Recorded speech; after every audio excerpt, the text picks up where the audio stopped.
अनि म केही भइहाल्यो भने मेरो बहिनीलाई कसले पढाउँछ भन्ने फिराइदिन्छ। सबैभन्दा धेरै मलाई बहिनीको माया लाग्छ।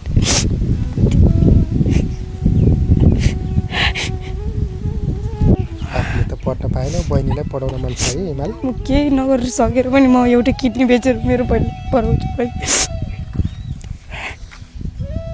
छोरी हजुर दाइ त रोयो नि? रोयो। माया लाग्छ? लाग्छ। दादाको माया लाग्छ छोरी? लाग्छ। कति लाग्छ भन त? धेरै। हो? मन दुख्छ दादा रोएपछि? दुख्छ। हो?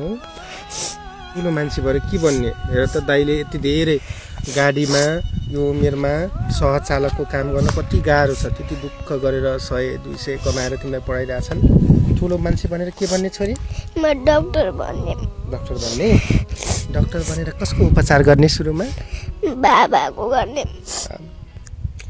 डाक्टर बनेर बाबाको उपचार गर्न मन छ छोरी? हो?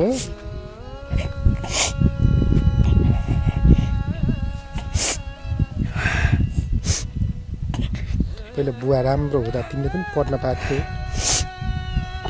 बुवा राम्रो हुँदाखेरि त मैले पढ्न पाएको थिएँ। यस्तै काम गर्नु जानु पर्थेन, सबै कुराको अपुग थिएन। अहिले आफूले च्यात्ते कपडा लगाएर पनि बहिनीलाई राम्रो कपडा लगाइदिन्छु।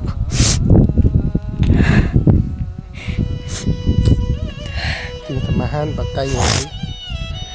14 वर्षको उमेरमै धेरै जिम्मेवारी थपियो। थपिने रहेछ। समाजले धेरै कुराहरू सिकायो।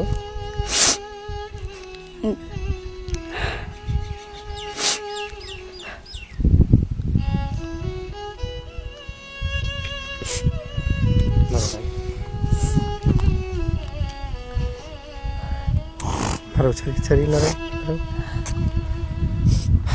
दर्शकबिन बोल्ने कुनै शब्दै छैन। 14 वर्षका हिमाल भाइ जसले सहचालकको काम गर्छन्,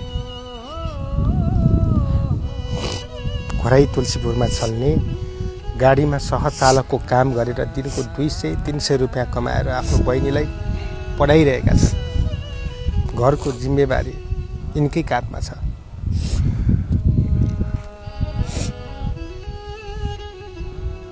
सानी नानी निर्जलाले 1 कक्षामा पढ्छिन् र उनले ठुलो भएर डाक्टर बनेर आफ्नो बिरामी बुवाको उपचार गर्छु भन्छन्।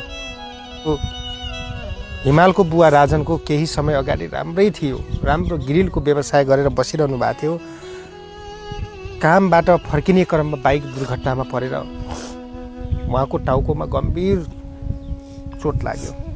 अहिले अचेत अवस्थामा बिस्तारामा ढलेको आज 3 वर्षभन्दा धेरै भइसक्यो। उहाँले राम्रो उपचार पाउनु भएको छैन। यदि उहाँले राम्रो उपचार पाएको भए आज हिमाल भाइले गाडीमा सहचालकको काम गर्नुपर्ने थिएन। दिनको 200 रुपियाँको लागि यसरी तड्पिनु पर्ने थिएन। हिजो नयाँ वर्ष थियो। तपाईँ हाम्रो सबै नयाँ वर्ष एउटा उत्सवको रूपमा ल्याइन्छ। त्यो नयाँ वर्षमा पनि उनी गाडीमा काम गर्न जानु पर्यो।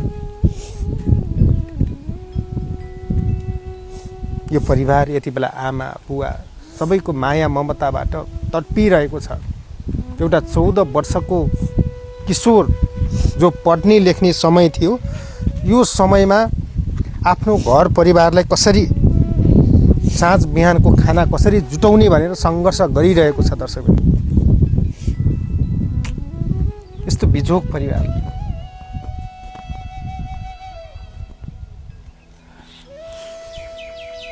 स्क्रिनमा नम्बर छ। नेपालीहरू धेरै मानवता भएको हुनुहुन्छ। कसैले सहयोग गर्न चाहनुहुन्छ भने स्क्रिनमा देखाइएको नम्बरमा व्हाट्सएपमा कसरी हुन्छ कन्ट्याक्टमा आउनुहोला, सम्पर्क गर्नुहोला। मैले सम्बन्धित जो राजनको लाई रेखदेख गरिरहनु भएको छ उहाँको दिदी, उहाँको खाता नम्बर पनि राखिदिएको छु। त्यसमा पनि तपाईँले सहयोग गर्न सक्नुहुन्छ। अरू केही नभए पनि राजन भाइलाई यो उमेरमा त्यो कामबाट निकाल्न सकियो र उनलाई उनको पढाइ पनि राम्रो छ, उनलाई पठन पाठन गर्न विद्यालय भर्ना गर्न सकियो भने एकदमै पुण्यको काम हुन्थ्यो। यति मात्र चाहना छ। भाइ पढ्न मन छ? हिमाल पढ्न मन छ। हो, कति कक्षामा सम्म पढ्यो हिमाल? 8 पास गरेन, 8 पढ्दा पढ्दै छोडे। 8 पढ्दा पढ्दै छोडेर काममा लाग्नु पर्यो है। गाडीमा झुन्डिनु पर्छ होला। अब गाडीमा त अरूले बसालेर नि आफू हिँड्दै जानुपर्छ, त्यस्तो हुन्छ गाडीमा। कति बजी जान्छौ हिमाल काममा? बिहान 4-5 बजीतिर जान्छु। कहिले काहीँ फर्स्ट नम्बर लाग्छ, कहिले केही हुन्छ। 4-5 बजी जाने, गाडी सफा गर्ने, गाडी धुने, गाडी बराल्ने हुन्छ। त्यो गरेर बल्ल हुन्छ, नम्बर लागेपछि बल्ल हिँड्ने हुन्छ। कुन गाडी तिम्रो गाडी चाहिँ कहाँदेखि कहाँसम्म जान्छ? घोराइदेखि तुलसीपुर, तुलसीपुरदेखि घोराइ। घोराइ तुलसीपुरको त्यो गाडीमा चाहिँ गाडी सफा गर्ने र मान्छे प्यासेन्जरहरू राख्ने ठुला ठुला सामानहरू हुन्छ होला, राख्नुपर्छ होला है, सबै गर्नुपर्छ। अस्ति तिमीले भनिरहेको थियौ सबैले मेरो घरको समस्या कसले बुझ्छ र दाइ, कतिले राम्रा हुन्छन्, कतिले त मुखै छोडेर गाली पनि दिन्छन् भनेको थियो। त्यस्तो हुन्छ बाबु? हुन्छ, गाली गर्छन्? गाली गर्छन्। अब ढिलो गयो भने गाली गर्छन्, कोहीले त हातै छोड्छन्। हात पनि छोड्छन् है? कोहीले बुझ्छ र मेरो घरको समस्या बुझ्दैन है। बाध्यताले काम गर्नुपर्छ है भाइ? बाध्यता छ।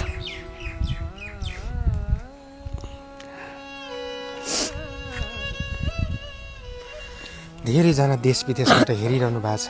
हिमाल के भन्छ? हिमाल के सहयोग गरिदिनुहोस्। सहयोग गर्नुहुन्छ भने तपाईँहरू सहयोग गरिदिनुहोस्। सहयोग गऱ्यो भने हामीहरूलाई धेरै ठुलो हुन्छ।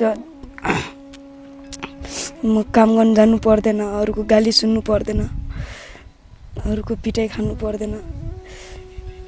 पढ्न चाहन्छौ? पढ्न त ठुलो इच्छा छ, पढ्न त। पढ्ने इच्छा छ है? दादाले धेरै पढेको, पढ्न गएको राम्रो लाग्छ कि काम गर्न गएको छोरी? दादा पढ्न गएको राम्रो लाग्छ। पढ्न गएको राम्रो लाग्छ हो। कति मिहिनेत गर्छन् है तिमीलाई पढाउनको लागि? गर्छु। सबैभन्दा धेरै कसको माया लाग्छ? मलाई दादा, दिदी अनि बाबाको अनि मम्मीको माया लाग्छ हो। ल नरौ है।